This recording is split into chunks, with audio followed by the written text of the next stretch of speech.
Welcome to In All Honesty, the podcast where we talk about the impact of inflammatory neuropathies like Guillain-Barré syndrome, CIDP, MMN and other related conditions. I'm Rich Collins, the Chief Executive of Inflammatory Neuropathies UK, the only UK charity that solely supports people impacted by these life-changing conditions. On each episode of this podcast, I'll be joined by someone who has something to say about inflammatory neuropathies.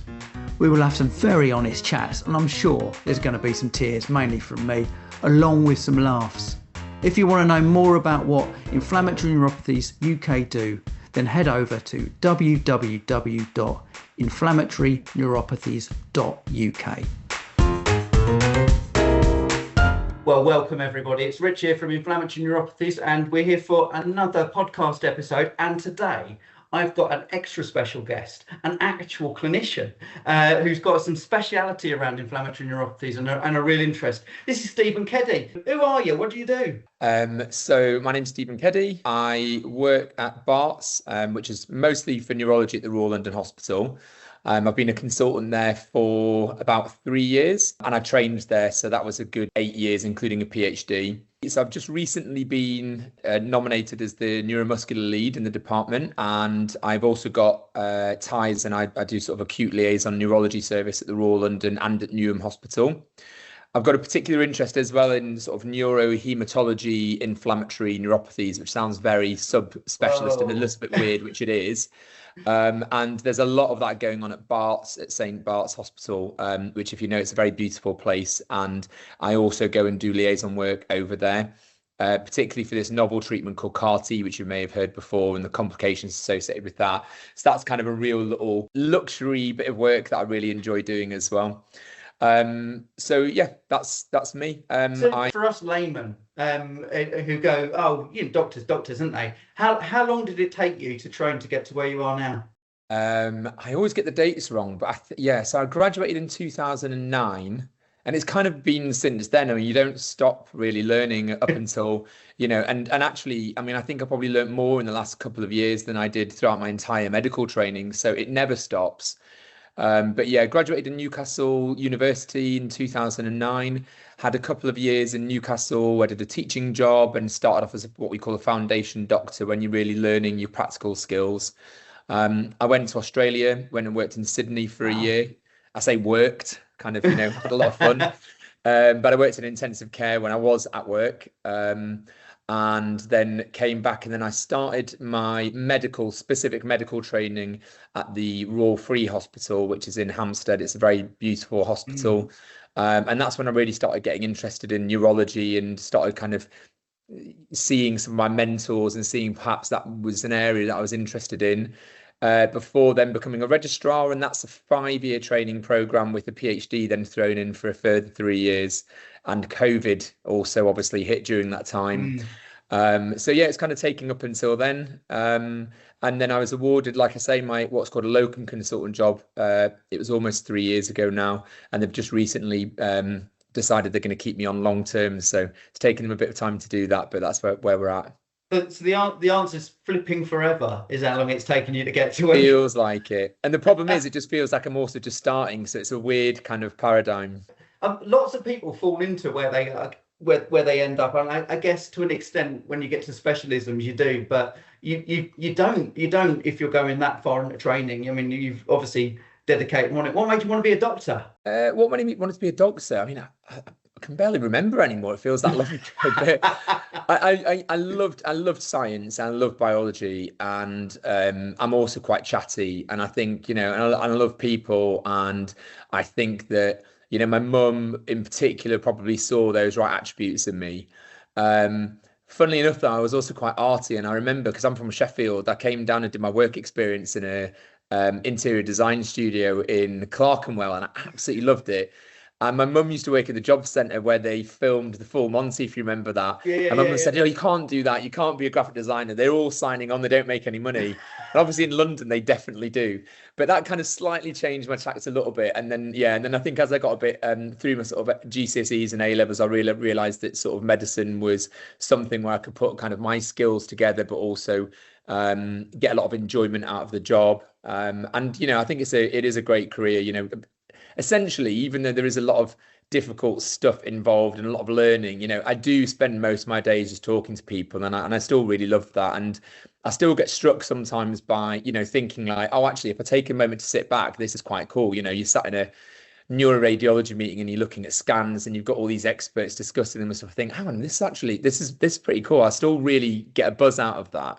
Yeah, and I think that whole thing at the end of the day is that those scans are somebody, and what you're all discussing there is going to hopefully improve someone's life and help them recover or at least move on.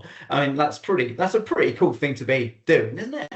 Yeah, and it doesn't stop. I think again in the last few years, being a consultant and having that extra layer of responsibility where it's your job to sort that person out is really, really fulfilling. And, the cases that you've looked after over that time just stick out in your mind so much. And that really sort of deepens your learning as well. And something you don't tend to do so much when you're training is you see these cases once on the ward when they're really unwell. You see them in clinic maybe once and that's it. But as a consultant, you get to see people over the years. And as you know, obviously in neuropathies, and I say this to patients all the time, that we're not looking at days and weeks, we're looking often at months and years. And to have that opportunity to see people make those improvements is amazing. And even now I'll get sent WhatsApp videos from some of I've got one guy in particular I'm thinking about who's had horrendously severe GBS, but he sends me videos every few months, and I just make sure I send it out to all the trainees so they can really get a feel for kind of the impact that they're making when they're first seeing those patients on the ward, to kind of how the improvements you will see, but you just need to give it some time often.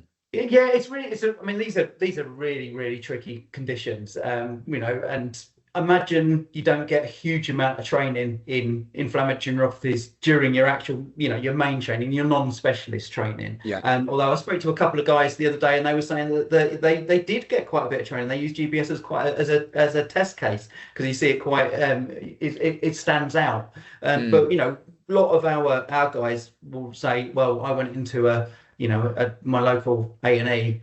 And they had no idea what it was and sent me home and stuff like that. And it's often you bump into, it happens to be a neurologist is passing by at that point and goes that. Now you said when you were in Sydney, you were in A&E as well. Did you find similar things? You're kind of racing with lots of things coming through, and you've got to deal with it within seconds. Would you be looking out for something like GBS, or would it be like, well, no, I didn't see that coming? No, I mean, it certainly would. I think you are right. I still think that there's a knowledge gap, certainly, even for experienced kind of general medics as well, in terms of identifying patients who are presenting with acute neurological problems. And, you see all sorts of weird and wonderful incorrect diagnoses or misinterpretation of quite obvious findings for a neurologist. But then, we've got to bear in mind the fact that they are experts in huge numbers of conditions, and we're experts in a few.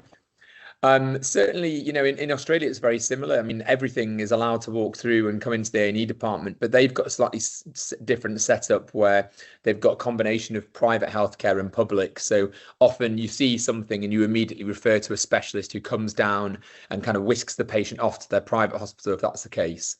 I do think, and probably certainly over the last decade, though, I think the UK is getting a lot more, not private, but it's getting a lot more emphasis in terms of senior decision makers. So I think the role of a consultant, and particularly a neurology consultant, is a lot more active than it used to be. It used to be at the end of a phone, but now we're going down to A&E and we're seeing those patients when they come in, and that can only be good for the patients. And I've certainly scooped up a couple of patients who've been misdiagnosed as having one thing and it turns out to be GBS or something else, and we tend to catch them early enough and get them to the right sort of intensive care or wherever they might need to be and get their treatment started soon.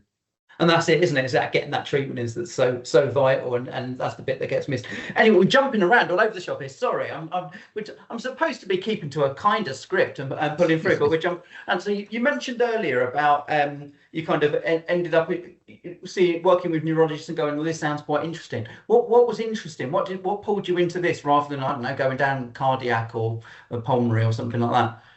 When was it? I mean, neurology as a whole was still when I was in Newcastle, and I was a medical student. And I think what I really liked about neurology in comparison to other subspecialties or and surgery, for example, is that neurology still really heavily relies on your clinical skills and your ability to kind of see and examine a patient. And I don't think there's any other way of being able to work out what's wrong with patients with neurological disorders other than that.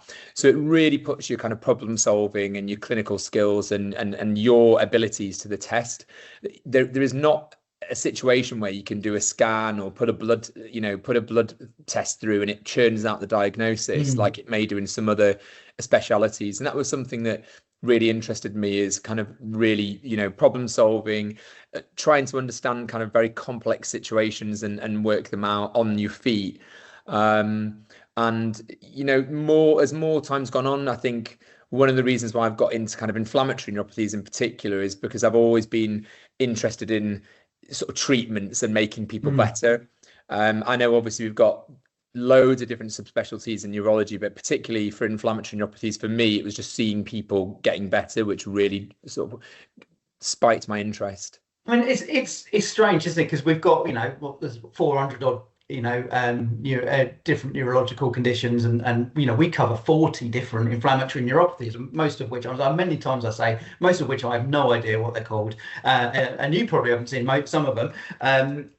But we've got these super rare conditions, but they are, they don't tend to kill you if you get good treatment, and most people can live reasonably good lives and recover well from these conditions, or at least if they're treated properly and maintained to get on. So it is a great space to be in, but there's not many of you who go down this route because it is so rare. And I guess there's we don't know the true scale of numbers because data's so bad, but we've got this kind of prevalence data that says there's so X amounts, per 100,000, and that gives us a kind of understanding of it. But it is treatable, it is manageable, but the treatments are are fairly old now. IVIg is our main one, 30-year-old technology. There's not much, but there's quite a lot going on, isn't there, in terms of new stuff. But all of a sudden, GBS and CIDP seem to be the cool area for research to be going in. And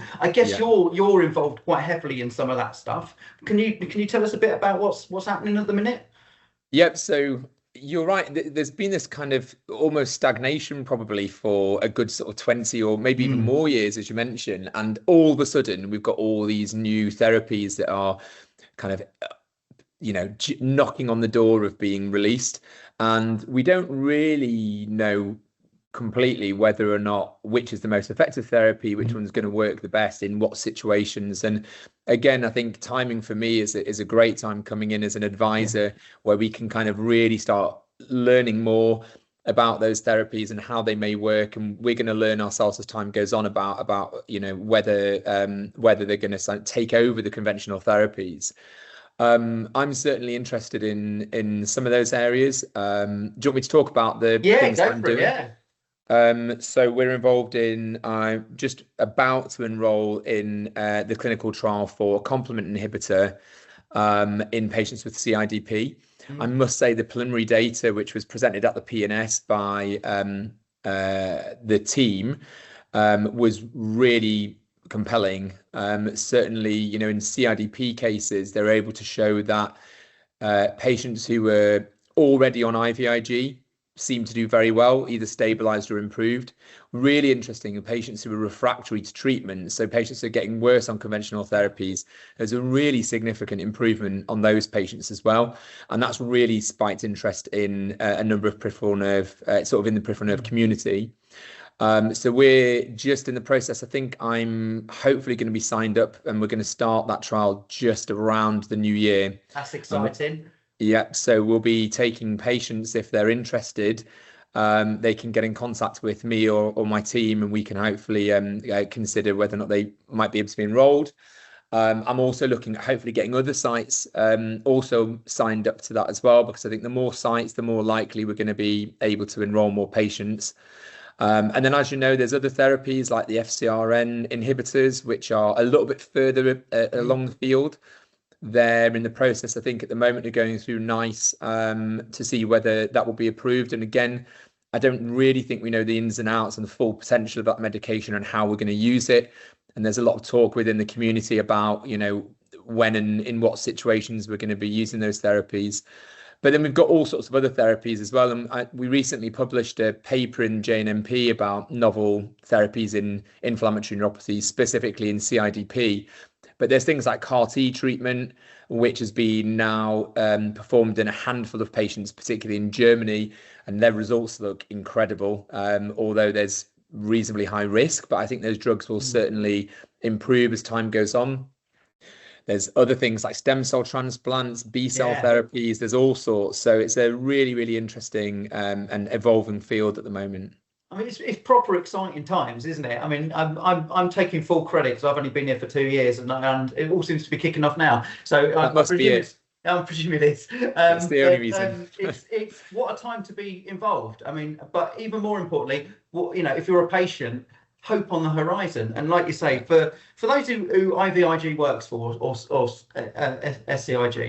if whichever version you're taking, if it works for you, brilliant. Lots of people still on steroids, not so good long term in my view. I'm not a clinician, so but that's what people tell me. It's not particularly nice. And what we're hoping for, I guess, and from us representing the patient community, we're hoping for more choice, and for those where things don't work, having another option rather than having no option at all is incredible. And if it releases the burden, because there's a lot of burden of the condition, but there's also burden of treatment. If it changes some of that and makes things a bit easier, hey, you know what? If it was me, I'd rather go home and stick a needle in once a fortnight than go into hospital for 4 days every 6 weeks and get infused and feel sick and terrible and have a massive headache afterwards. Yeah, great, it saves your life and it keeps you going and it keeps you mobile, but there are other burdens with it. We can do better, and hopefully Absolutely. Bring the costs down a bit for the NHS, because that would be good as well. Yeah, I mean, I think sometimes that is really difficult to model, actually, and that's something which we face challenges for. So at the Royal London, we wanted to introduce subcutaneous immunoglobulin because to me it's a complete no-brainer. That's what I would want to do. Absolutely. And some, don't get me wrong, some patients enjoy or get benefits from the community aspect and the closeness that they have to the nurses, but other patients don't want to spend a day further in hospital, and I completely understand that. But actually, it was very, very difficult to convince our commissioners and our team that it was a good idea, because taking activity away from the NHS takes money often, and we had to convince people. And obviously you've got these expensive other treatments up front, but you're saving a lot of money by not having activity in the hospital, and there's all sorts of difficulties wrapped up around that. So sometimes it's difficult to the introduction of some of these novel therapies, I think, will take a lot of thinking about, and particularly when, as we mentioned, you've got our conventional therapies, and they may be cheaper in some respects than some of the novel therapies, but the impact it has in terms of the NHS, and as you say, giving patients choice, it's all within the NHS 10-year plan, getting treatments at home.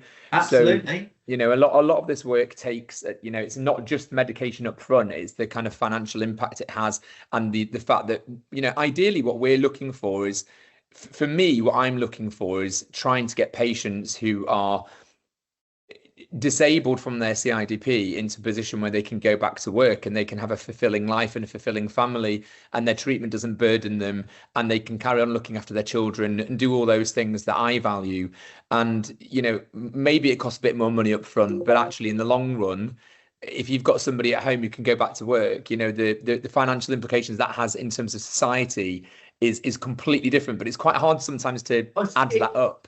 As an ex-commissioner, as I often tell people, this is what I used to do for a living, and within the NHS, it's an absolute nightmare to take that on board, and to even look at where you could look at efficiencies or savings or something like that. What are you going to do? Shut a hospital ward down? Close an infusion centre? Get rid of a consultant? That's the only way you make savings. So it's hard to rationalise it out and take it out. And I think when you're so restricted, it's very hard to see down the line. You do something expensive now and it'll help in the long run. When you're so tight on funds, it's very, very hard to justify more spending.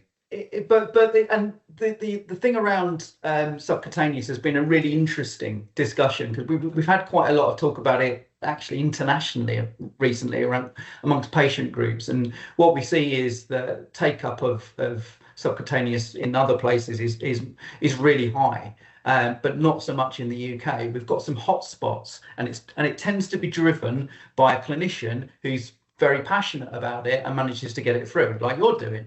But for those people who live in areas where that doesn't happen, then you've got no chance of getting it. Yet what we know is that for some people, it's absolutely a game changer. You can travel, you can work, you don't have to go into hospital. What employer is going to say to you? You know, most people, oh yeah, every 6 weeks, you can take 4 days and disappear. It's really hard to keep that going. You have to have someone really good to do that. But actually, if you could just take an injection at home, and I mean, it's not, wouldn't suit most people. I wouldn't want to necessarily stick a needle in my own stomach every couple of weeks, but for those it works for, it's brilliant. But we haven't got the choice, and most people don't get it. It's hard to get that decision making. So how have you achieved that then? How did you convince people? Yeah, good question. So the only way that I managed to convince them was by suggesting that in the process of switching patients from regular immunoglobulin to SCIG, that I would personally review the patients, and we would try and dose optimize. So as you may be aware, in the trials at the moment, this is something that's only really recently come out from all the new drug trials, but they've been able to demonstrate that about 40% of patients who are on regular IVIg for CIDP, when they're switched onto a placebo, they don't get any worse.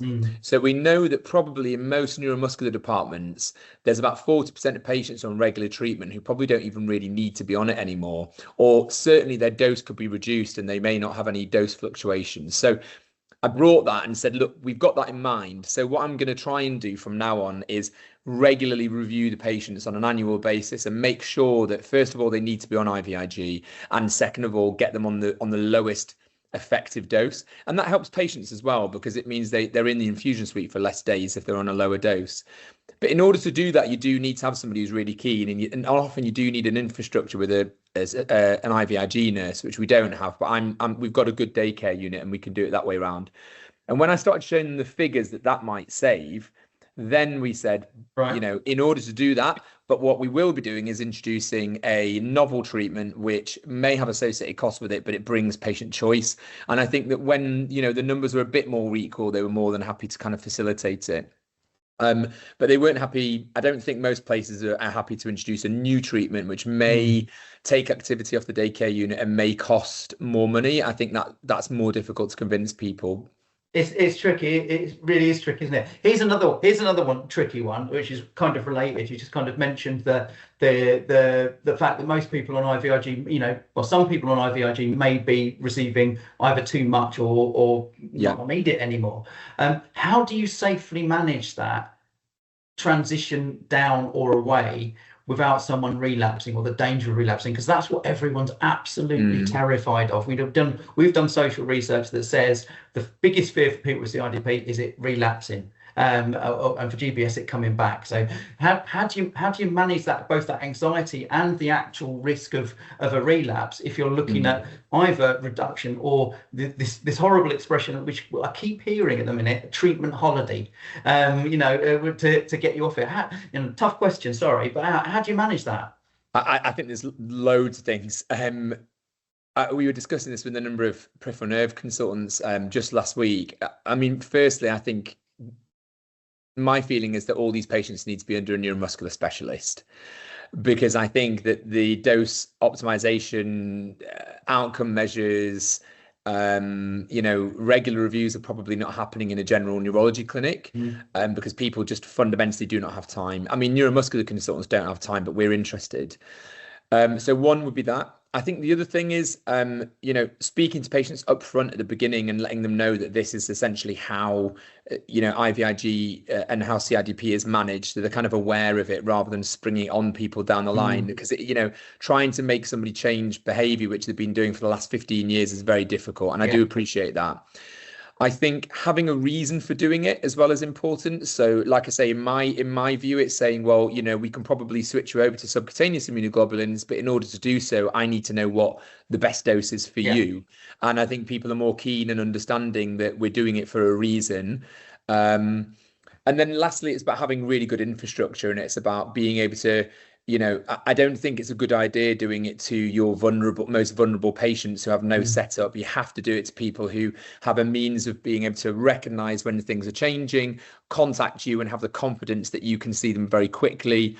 What we do know from the patients who have had their doses stopped altogether, the patients who do have a relapse, the majority, and I think really the strong majority of patients, can get back to being completely restabilized after 2 further courses of IVIg, and we've got data to back that up. So giving patients that kind of security is important. And like I say as well, I think it's having good things like good biomarkers and good outcome measures and all those things. So it's not, I don't think you can just do it off of principle. You have to be really confident that you've got the whole setup there. And I think as well, I mentioned before about identifying the right patient. I don't think there's much point in doing it on somebody who gets a lot of fluctuations, say, or when you're constantly changing the dose. So you have to have your regular patient who's not really noticing any big changes. They don't get a tailing off period. They don't notice a massive boost. There may be room there to make significant improvements for the patient. And there might even be room there potentially, as we say, to get them off the treatment altogether. Now, I think in clinical practice, the numbers are probably not as high as 40% as they are in the trials, and we don't know exactly why that is. But, for a patient, getting somebody off treatment and then being exactly the same is a huge, huge benefit to them as well. All I can hear I can hear the voice of the community in the background going, "Why is this guy not my doctor?" It's really. I mean, I completely agree. Having everybody under a neuromuscular specialist, how cool would that be? Absolutely impossible at the minute because of the way things are set up, and you get the clinician who happens to be at your local hospital. Hopefully under NHS 10-year plan, bringing things close to home means that you could be like you are now on the end of a video call having a consultation. Personally, for me, I would much prefer that, to be able to speak to an expert who understands exactly my condition and the nuances of the treatment. As you said there, that fluctuation for a lot of people, if they're the curve, sorry for people listening, I'm doing a curve with my hand. The curve that comes with IG treatment, where it kind of you get it, you go up, everything's brilliant, and it comes back down, and you start not necessarily relapsing, but symptoms start reoccurring, and it triggers again. Those kind of fluctuations. I mean, if it was me, I'd want rid of them. I'd want to flatten that curve off as completely as possible. But for most people, that's their every day with IG. And I think new treatments, different ways, different approaches to it, looking at that in detail and going, well, hang on, why isn't that working in the same way? That would be everyone's dream, and they're not getting that from the service. It is a postcode lottery. If you happen to live near you, you're going to be all right. If you happen to live, I don't know, where I am in the middle of Lincolnshire, probably not so much. And I've got someone fairly near to here who travels from Grantham to Sheffield for their IG. No, that's not good. So yeah, I think it is. Anyway. Well, with that in mind, Rich, actually, because I know we're going to take forever here, but actually, with that in mind, I'm actually in the process at the moment of organising a UK-wide service evaluation of IVIg treatment and all treatment of inflammatory, of CIDP in particular. And that's exactly why we're doing it, because I want to actually really start unpicking how the services in different districts kind of compare to one another. Because my feeling is that if you have more neuromuscular consultants and you have more neuromuscular nurses, you have more dose optimization, you have more IVIg cessation, you have more SCIG patients. And I think that, again, that will really help with the commissioning of these medications. If we can show people, like being in my position when I was trying to ask for SCIG, I can say, well, actually, look, if you invested in an IVIg nurse, we'd actually save money. Absolutely. Because we'd be doing all this work that's really interesting and important, and then we could even start bringing in these novel therapies as well. And we want to be in a position where we're set up to be able to deliver these novel therapies as well. So having an infrastructure now is important so we can deliver the complement inhibitors and patients can give it to themselves at home, and we can do all those things. But at the moment, I think we really need to start teasing out what the differences are across the UK and how we can kind of level the playing field a little bit. I couldn't agree more. It's music to my. We are, of course, the whole community will be behind you in supporting that mapping exercise, and we will as an organisation. I read about it the other day actually, and I was like, oh, I must talk to Stephen about that. It's proper exciting stuff, and very bold. I think a very bold move to do. I think that's a lot of work to try and convince people to do it. But we'll be with you on that journey. We will fight that fight. You have to have a lot of friends, and like the nice thing is in peripheral nerve is that we've got a really nice community. So it's small, as you say, but it means you can really get a message out. And we've got the British Peripheral Neuropathy Society, which is the clinician society, and everybody there's been really enthusiastic and supportive. And for those reasons, and collaborating with you guys, I think it'll be a success. Yeah, and it is a great community, both the people and the clinicians around it. It is great. We've that the British Peripheral Nerve Society, most of those people are sitting on our medical advisory board, which is incredible, and including you now. So why did you want to join our medical advisory board? Yeah, I think a lot of these things, you can't do the work unless you have tight and close relationships with the patients. And having a support from a patient-led organisation is kind of going to be fundamental to achieving any of the goals that we're looking for. And without that, it's sometimes quite easy to kind of work in a silo. And I don't think that we'll be able to. I don't think we'll be able to achieve anything by just say we're just going to stay with the clinicians and we're just going to direct everything our way. And sometimes you think you're doing the right thing, but then if you speak to patients, it's completely different. And even just talking to you today, it kind of struck me that maybe I'm being quite bold about all these IVIg cessation trials. And when you say, but the thing that concerns patients the most is the relapses. Well, we only know that from the patients. And I can go to conferences where people keep telling me about how much of a great idea it is and how it saves money. But actually, we need to know that we need to have the patients on board. And again, we need to be able to have those discussions as well.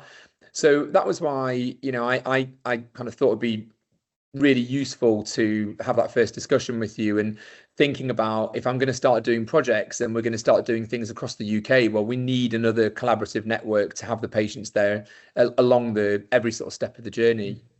And our community is really bought in. I mean, talk about clinical trials, and most people are willing to take part in clinical trials. They just don't get the offer. We saw some data that actually came through from the My Neuro survey that the various neurological alliances ran recently, and we contributed towards. But much of that feedback said that most people are willing to take part, something like 60%, but only 20% have. And it's kind of like, well, that means that people are really interested, but we're not getting them involved. I mean, that's terrible. And no, we get it on our systems as well. I mean, we could do a similar analysis, and most people say, yeah, I'm willing to do it, but I've put very few out. Opportunities for clinical trials. Yeah. We don't get them offered. So there's either a breakdown in communication somewhere within all of that, or there's just not as many clinical trials as there are people, which is also possible.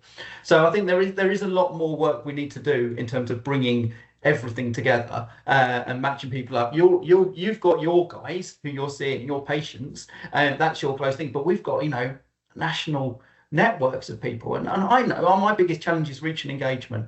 I know that the people we work with, our community, isn't the full community of people impacted by inflammatory neuropathies by a long shot, by an absolute long shot, and we need to find more people and get involved with them and represent them and support and everything else. So the more people we get, so I need people like you telling your patients to come to us, and then and that way we can build that network. But hopefully you are telling your patients to come to us. It's the general neurologist who is seeing someone with GBS, who's never even heard of GBS or us, who's the ones who are the issue we've got. There's a lot of work to do around comms. I think that's one of the biggest challenges. But NHS is facing a lot of challenges at the minute. Financial strike action at the minute, which is not going going to help the situation. Lots of change being pushed by government in terms of the commissioning side of things through NHS England and local kind of integrated care boards. Those more bureaucratic positions that sit behind that are the ones who are deciding whether or not you can have various services or treatments. That's all under change. Plus, we've got the NHS 10-year plan coming through, which is potentially changing everything. I mean, how are you finding it as a clinician on the ground? Is it a scary place to be at the minute, the NHS, or is it all right? Yeah, I mean, I think there's always challenges in the NHS, and obviously I'm not that long in the tooth, so I suppose probably some of my senior colleagues will probably say, oh, we've been around this all before, but certainly, as you mentioned, there does seem to be kind of more challenges mounting as time goes on. And without getting overly political, I think the NHS has been significantly underfunded for a number of years up until now, and we're really paying for it at the moment. And not only that, we've got disgruntled junior doctors, and there's a very significant number of reasons why that is. They're struggling with training positions. So morale can be seen as being quite low as well. I think from my personal kind of area of where I work, I think one of the big challenges is the fact that, as you kind of mentioned before, we're in a very subspecialist field. We're dealing with a condition that often, or conditions that don't often kill people. And I think there probably is a slight, obviously people have to prioritize the way that they manage things. I think a lot of our drugs that are coming on the market are very expensive. Yes, they are. And, unless we really show significant, improvements with those medications, although it makes a difference to a patient, it's sometimes quite hard to get them through. And I know that's been an issue with, say, the FcRn inhibitors at the moment in myasthenia. It's the cost versus the benefit, and it ended up being rejected. So I think there's slight threat from there. Obviously the patients are never going to go away, so I don't think we can scale back on our services. And I think probably the way to challenge all of this is just having strong leadership and having strong support networks such as the BPNS and such as the inflammatory neuropathy group, in order to kind of advocate for our patients as best as we can. On an individual level, I'm optimistic. I think that I have heard, as I said, I've not experienced it, but I have heard that there are cycles, and I think we're going through a difficult patch at the moment. But I think that there will be more investment in years to come, hopefully, as people realise the importance of the NHS. And I think that possibly in 5 to 10 years' time, it may not be the same landscape as it is at the moment. Well, hopefully things will look a bit more person-centric, is my view. Because if we can do that, we can, the medical model and the hospital model is not a particularly useful one in terms of managing going forward. People do love their hospitals, but they tend to be not the best place to be unless you're very ill.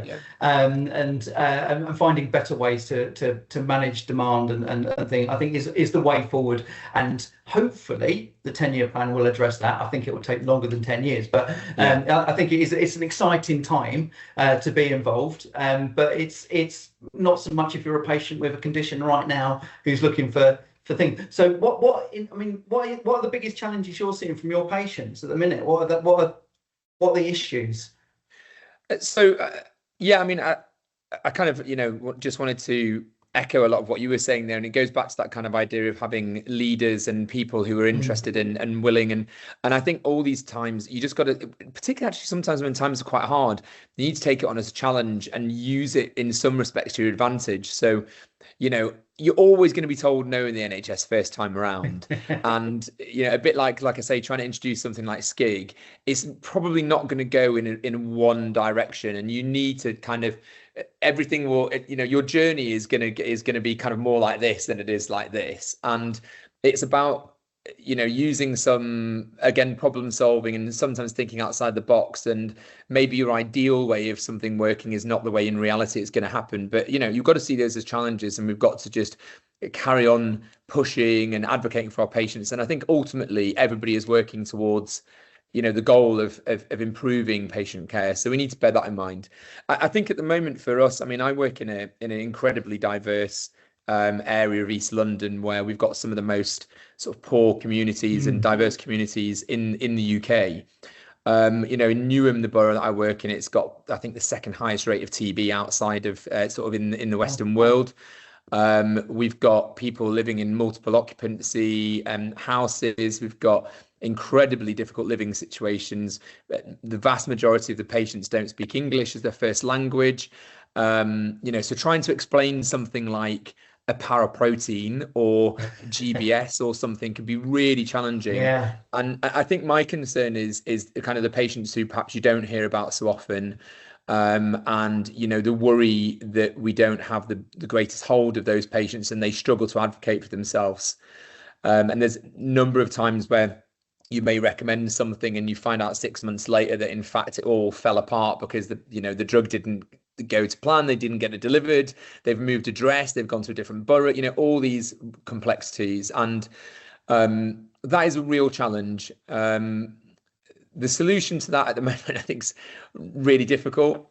I think, you know, we're using, one of the things I've seen has been really helpful more recently is things like using AI, computer systems updating, ways of contacting patients, translation services. All those things are modernizing, and I think it's working. I've just mentioned some of the work we're doing in terms of kind of equity with regards to treatment of CIDP, and I think we need to look into that as well, and how we can possibly distribute kind of funding and services to the areas of need as much as possible as well. And that's kind of more important from a kind of service higher up level as well. I mean, I'm so excited about that mapping exercise. For people who know me well, and I've spoken about this many, many times, I am a data guy, and I came into this role expecting to have the most data in the world that I could map, I can analyze, I can look for trends, issues, geographic, demographic spaces, you know, where are we seeing, you know, greater numbers and stuff like that. And I've got nothing, absolutely nothing. I can't even tell you how many people in this country are impacted by these conditions. It's just a guess, you know, an educated guess, but it's a guess. And I've never been in this position before, where I haven't had information and data. I think there's probably real trends based around demographics, you know, people living in poverty and stuff like that, where you're likely to see, particularly around GBS, upward trends within those communities, but we're not mapping it. I mean, I think there's a huge amount of work to do around this. It's very, very complicated to do. Our cohort of people is so small that it's difficult to get anyone interested in doing that. But I think if we all work together, actually, there's enough people out there who have the knowledge and have the access to people that we can map this a bit better, not perfectly, but better. I mean, if every GP ticked their read code and said that they'd got a patient with a particular condition, then we wouldn't have this problem. We'd know exactly where. That's not going to happen. So, you know, I think there is you know, a lot of work to do around how we improve this. But it is a big challenge. But I guess, you know, that's something to look forward to, isn't it? Are you fairly hopeful at the minute around inflammatory neuropathies? You know, I'm fairly negative about these things and always kind of looking at how bad things are. Hopefully, as a young man, you're looking at things in a much more positive light. Are you hopeful? Yeah, I really am. I mean, we've got, you know, as I kind of mentioned, we've got these new amazing novel therapies that are going to go through. Hopefully, I think that they're also going to lead us to understand a lot more about the underlying sort of pathophysiology of all these different inflammatory neuropathies, and that will only help us kind of push forward in terms of research. We've got novel biomarkers now potentially for peripheral nerve injury, which will help us understand more about the disease processes, and hopefully, again, kind of picking up and identifying patients who may be deteriorating before they have any clinical features that would indicate that. We've got an amazing community of peripheral nerve experts, a bunch of really great, enthusiastic people who are kind of going to be at the forefront of improving things. And if you look at the numbers for the sort of BPNS and so forth, you know, the sign-up rate is always improving, and will hopefully continue to kind of educate and encourage our patients.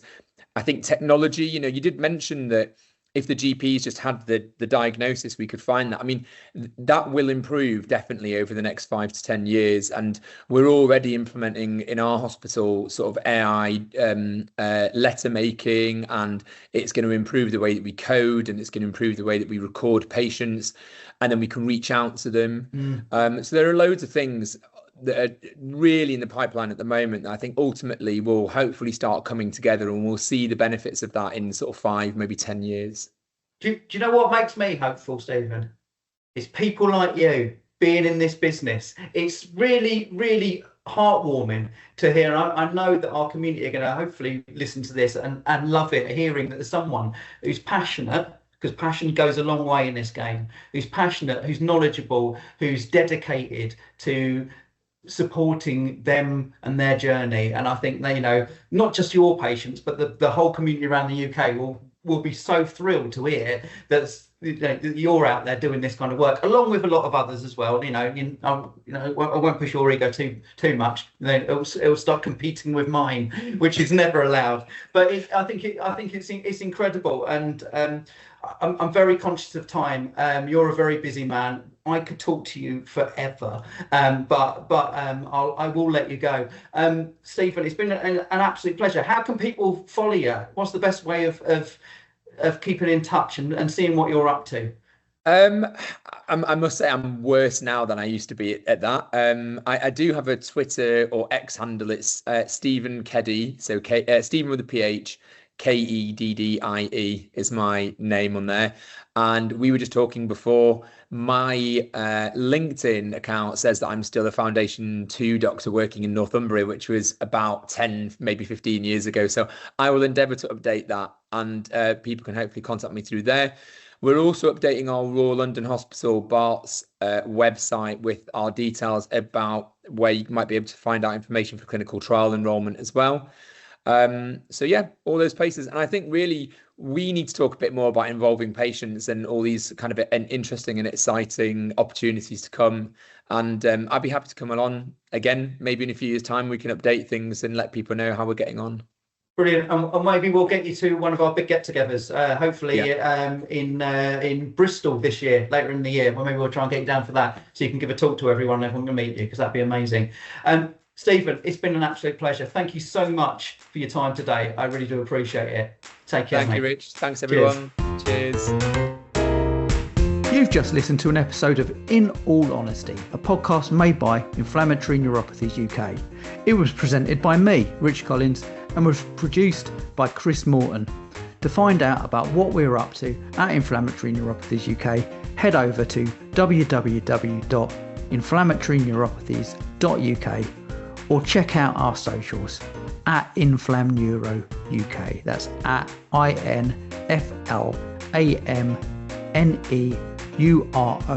UK.